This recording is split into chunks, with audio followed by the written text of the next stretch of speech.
so they can reclaim their time while scaling their business from 2 million to 22 million. Our clients work with over 120 vetted and trustworthy fractional executives so they can achieve business objectives, reach investor milestones, and focus on what matters most. I'm going to drop my email and a link to our website in the chat right now if you want to learn more. So the Malloy Industries Masterclass series leverages our experts' decades of experience to teach you practical skills in free virtual Zoom workshops each week. And we are very excited for today's Masterclass with Rob. Today, you'll get practical guidance on applying new growth strategies, leading your team, and maximizing the workday. So thank you, everyone, and welcome, Rob. Thanks, Chloe. Thanks a lot for having me. Thanks, Mike. Thanks to everybody who's online right now, as well as everybody who will be watching an on-demand version of this. Thanks for checking it out. I hope you're going to find it really helpful. It's pretty short. I go pretty quick. I think it's about 15 minutes. And Chloe, I think we can take questions at the end. That's right? Yes. Awesome. All right. So give me a second here. I'm going to get my screen set up here. Share my screen.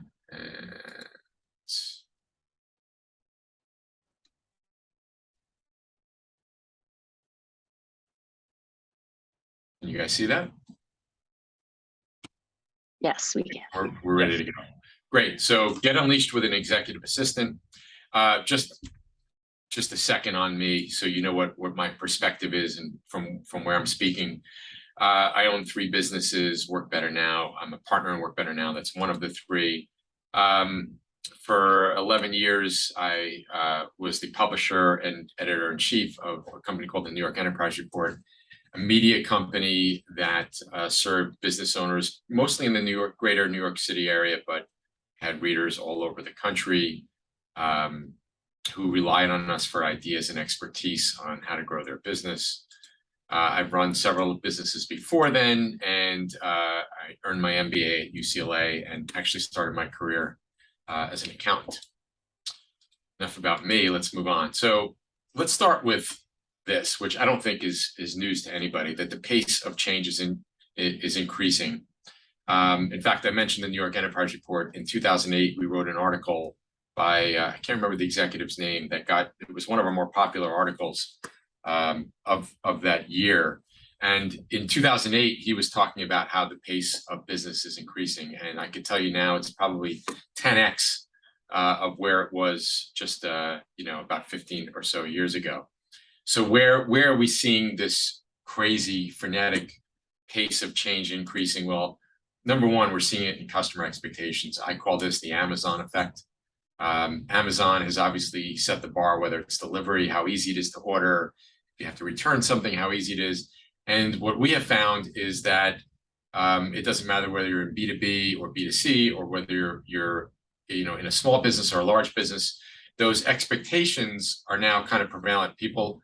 Buyers expect a very high level of service, regardless of, whether they're a big business or a small business.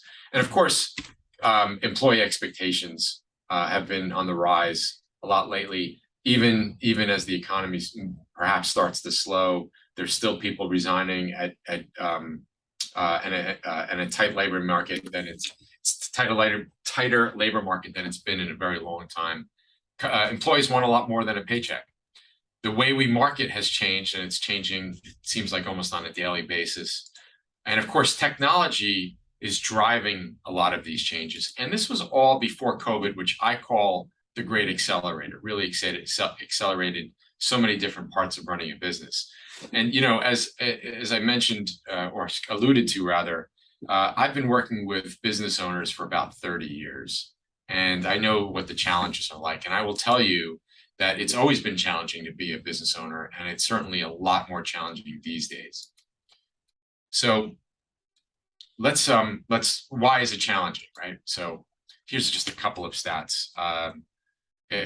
Customer experience, companies with excellent customer experience are seeing higher revenue. And if you're basically not be able to provide a great customer experience, you might be seeing revenue declines. And when it comes to employee engagement, as you can see here, again, you have more, engaged employees, you're going to have a more profitable business. So what does this mean for everybody, who's on the call?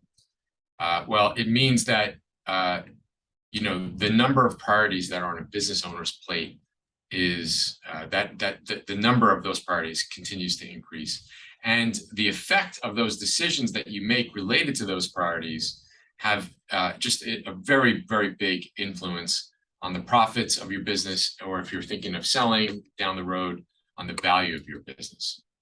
Now, at the same time, we all have a lot of things to do, right? And we'll go through some of those in a minute here. And if you're stuck in doing those administrative related tasks, those day-to-day tasks, there's no way you can address those larger items that really move the needle for your company. And on top of all of that, a lot of us got into business so we can be more in control of our lives, right? And if all of a sudden you are having to put in more hours because you're doing so much of the day-to-day, and you're not getting around to addressing those big priorities that can really move the needle for your company, you're just going to have less of a life, and that kind of defeats one of the purposes of having your own business, right? So at the end of the day, there's no question more time is needed for high-valued activities like spending time with your customers and business development. Marketing, as I alluded to earlier, as everybody knows, marketing continues to change. You gotta put in more time than ever on your company culture, making sure that your team is engaged and they're happy. And of course, the way your customers are buying and what they're looking for continues to change. That's going to affect your strategy, potentially the introduction of new products and services. And this is just basically time to think. This stuff doesn't come on its own.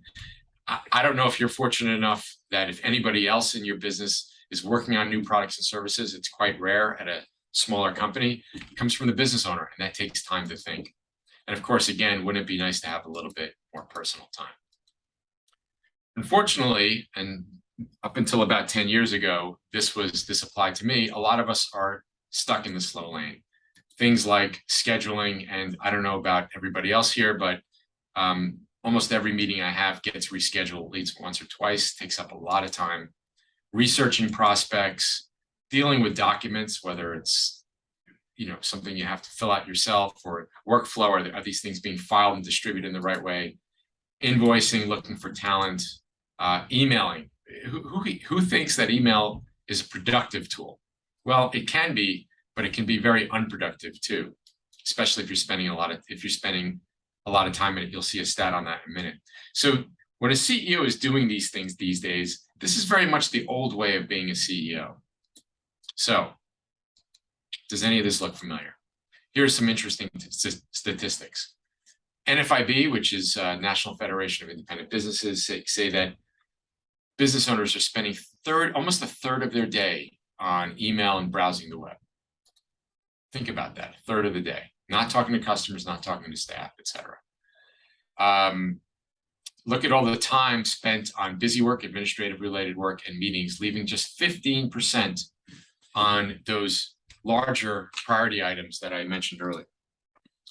I can go on and on. You can check out some of these stats, but it's obvious here that so much of our time is spent on low-level tasks that are not moving the needle. Let's quantify this. This is going to be an eye-opener for a number of people here. If we just assume that 30% of a business owner's time is spent on administrative related activities, and I can assure you that is very low. And let's just take somebody with annual comp of $200,000 for purposes of business owners. Let's look at annual comp as your salary or your draw and any distributions, these non-tax distributions. So let's just use $200,000. That gives you an hourly rate of $100 an hour. $200,000 divided by 2,000 hours in a year, in a work year, give or take, you got about $100 an hour.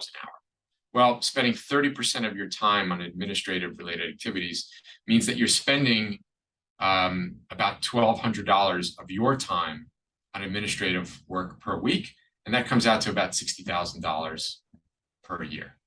Pretty crazy numbers. Now, think about it this way. If you're in this category of $200,000, and you can see the numbers just go up significantly from there. What else does it mean?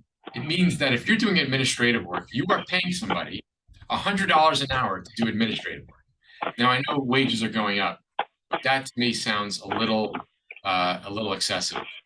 Whoever's on, you can just mute, or Chloe, if you can just mute everybody, that'd be great.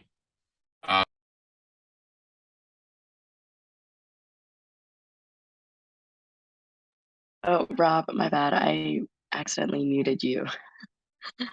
If you could repeat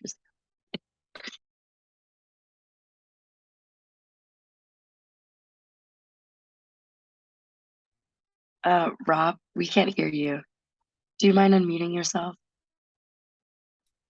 Yeah, there we go. I'm going to guess that you didn't lose too much of me. So I think I made the point here. If you're, again, 30% is pretty low. Spending $100 an hour, it's like spending $1,200 a week on administrative work that you're doing. It's kind of insane. So now we're going to take a little bit of a turn here. Before we go any further, let's talk about where are you on change, because that's how we started today, how the pace of change is increasing. Do you ignore it? Do you hide from it? Do you not pay attention to it? Or do you embrace it? If you're embracing it, you need to make the time to focus on those high valued activities that will really move the needle.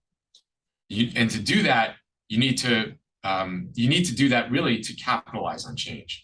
Change could be a friend. Change could be something you leverage for benefit, but that takes time. You have to think about these things, strategy, products, how's marketing changing, how are my customers changing, et cetera. But if you're still spending time on administrative related work, then you're basically saying, I am not going to put in the time to embrace change. So I'm going to take a minute or two and ask everybody to jot down answers to the following. What is changing in your industry? What is changing with your customers? What is changing with your employees? And for each of these, what do you need to do differently? I'm going to actually give everybody about a minute or so to think about these things, and ideally, just write down a few things.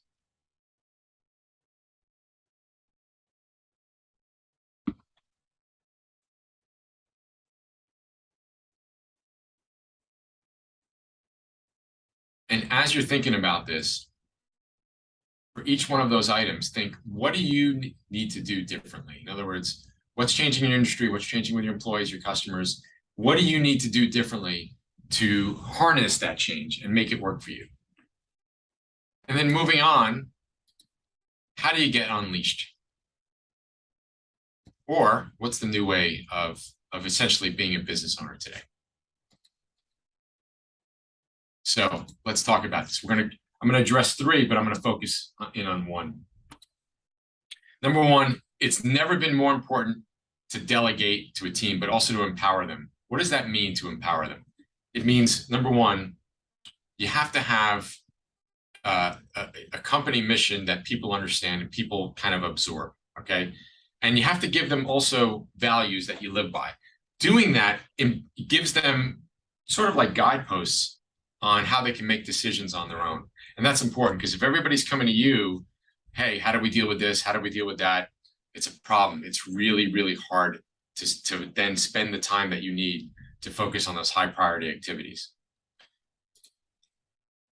Automation is becoming more and more accessible to small businesses. A few years ago, 10 years ago, large companies were automating left and right, and those same tools were quite expensive. Now those tools, whether it's an API application like Zapier, which we're a big fan of, or some software that just has built-in API connectors on its own, there's a ton that you can do now with automation. Automation cuts down on errors, and improves customer experience. It improves employee productivity. Employees can then spend more time thinking rather than doing things that can be automated. But what we're going to really focus today on is how you can get more leverage, how you can get unleashed using assistants. What can an assistant do? As I think this first list I'm going to present to you, I would think most people would know. An assistant can do calendar management. I can tell you that when I got my first assistant, 2013, this alone saved me about 15 hours a week. I have a lot of meetings, a lot of calls. It was pre-Calendly. Calendly can be helpful for sure. It's another way to automate, but still, the scheduling, the rescheduling that is happening so much today. This, I think, for a lot of business owners, is you're probably looking at least 10 hours a week off of your plate. They can make calls for you. By the way, those are both personal and business calls, travel arrangements. They can help with business development. We are actually going to publish a blog and a video associated with that blog, probably in the next couple of days. Here we are in mid-October with a sales pro named Charles Bernard talking about the most important thing in sales today. And on top of that, how you can leverage assistants to help with business development, with research, maybe even initial contact, things like that. And then, of course, an assistant can help you with personal tasks, because if it's taking time out of your day and it's taking time away from those high priority activities and somebody else can do it, you should absolutely be getting somebody else to do that. And of course, email. My accountant hired one of our assistants earlier this year, changed his life, went from having to read and respond to 600 emails a day to about 20, changed everything. And as well, assistants can track operations, so you don't have to do a lot of that follow-up. So when we launched our business, it was all about every business owner should have an assistant, and we still believe that. What we found was a lot of our clients were hiring 2, 3, 4. Now we have clients that have 6, 7, 8, 9 assistants, because they found that their talent, the assistants that they're hiring have a lot of talent and are helping with things like social media, project management, customer support, billing. And in fact, and this is an old list, by the way, it hasn't been updated. One of our clients has turned to WBN for assistance in all of these categories, which is pretty cool, helping them save a lot of time and a lot of money. So at the end of the day, the message is get unleashed and get an assistant today. Whether you get one from us or somebody else, it really doesn't matter. Just get an assistant, get these things off of your plate, get these administrative things off your plate, and spend more time focusing on big picture items. Just a minute on Work Better Now. As I said earlier, we believe every business owner should have an assistant, at least one. We provide full-time dedicated assistants from Latin America and the Caribbean for $2,100 a month. There are no contracts. And on top of that, you get a dedicated success coach to make sure your assistant is productive on day one and well beyond that. By the way, the woman on the left, name is Jessica. Jessica was my assistant for 5 or 6 years. She's now the general manager of Work Better Now. Just gives you an idea of the capability of our assistants. How do you, if you're interested in learning more about Work Better Now, or just scheduling a consult to see if we can help you and to what degree we can help you, you can go to our website at workbetternow.com. If you mention when you do your consult the word Malloy, that you heard about us through Malloy Industries, we will give you $150 off for the first 3 months. And now, are there any questions?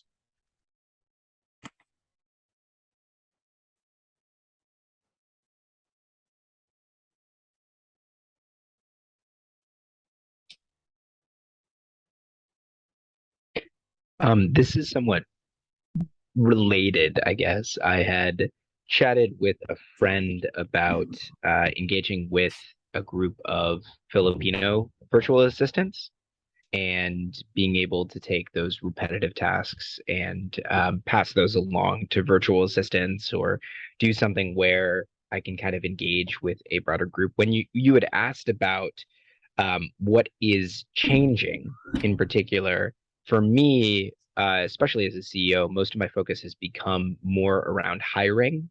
And the more that I can automate admin tasks and kind of take those off my plate, the better things are. It's all around finding the right people. I've tried to engage with virtual assistants in the past, and one of the challenging bits is being very specific and training them properly. So I'm wondering if you could kind of comment on that and the sort of like outsourcing to other countries where the cost of living is a little bit cheaper too. Yeah. Okay. So there's a couple of questions in there. First, I'll address outsourcing to other countries. For our clients, it's almost become seamless. It's, our business really took off during COVID. Why? Because everybody got comfortable with remote. So we provide full-time dedicated assistants, which means our assistants become a member of your team. You interview our assistants before you hire them, and I won't go into too much detail about our process, but you interview them. They've obviously gone through our screening, which is very, very intense. We only approve 2% of the people who apply. There are good assistant companies all over the globe. For us, one of the reasons that we went with Latin America and the Caribbean, there were really three main reasons. Number one, just a great attitude just from those cultures. Number two, cultural similarities. And number three, time zone alignment. I know as to health, I know that people working, graveyard shifts and things like that is not good for them. That's just something that we don't want to do. That said, I have friends that use assistants from the Philippines and do so very successfully. So that's, the overseas part, we make the time zone issue go away. And then and again, we've already screened people to make sure they have the right aptitude, the right attitude, and the right level of English, etc.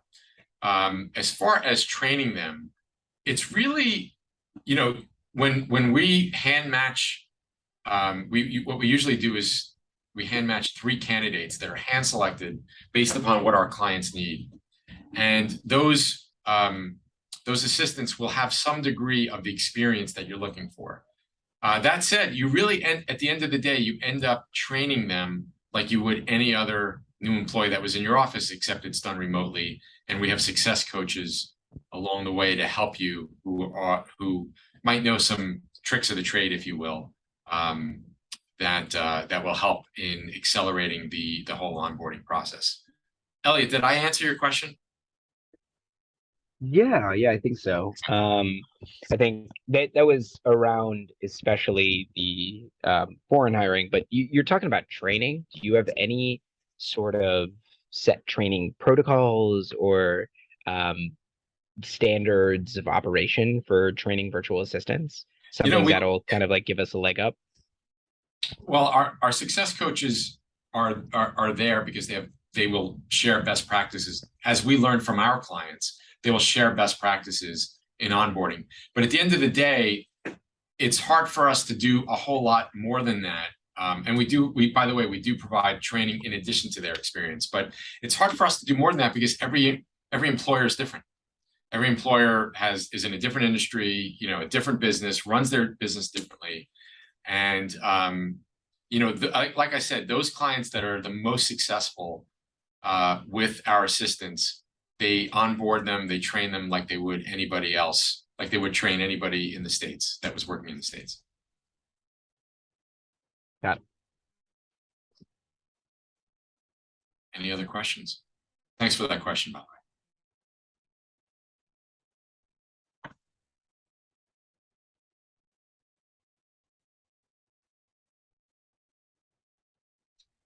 Chloe, it's up to you to see if we're going to wait for another question or if we're good.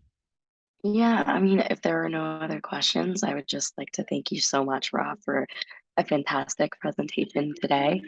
It was very informative. And I would also love to get attendees' feedback on the masterclass today. So I'm going to drop a link in the chat again. And I'll send a follow-up email to everyone who came with an overview of our masterclass, including a recording and the slide deck. So thank you, everyone.